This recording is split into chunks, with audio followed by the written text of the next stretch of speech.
How do you use Suno AI to sound like your favorite artist? Let me show you.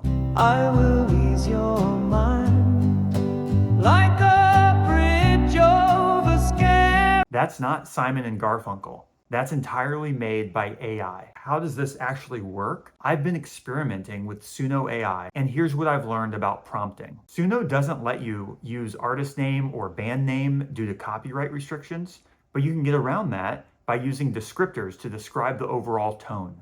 Suno AI was built off of all of this music, and so it's in the software. These descriptors are things like instruments, decade, vibe, feel, tone. That's the secret to unlocking the sound you want from your favorite artist or band. Let me show you a few examples. So for Noah Kahan, you would say indie folk, raw male vocals, emotional edge, Vermont storytelling, acoustic guitar, light banjo, fast-paced, and here's what it sounds like. Move down south, but I still like our barn and porch.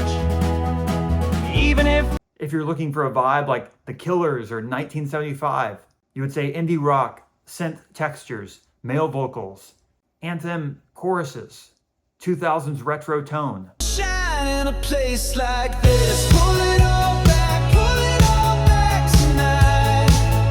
You can do this with almost any artist once you learn how to describe them. And if you don't want to start from scratch, I built a Suno AI guide with thousands of ready-to-use prompts across every genre and every decade. Just copy, paste, and create.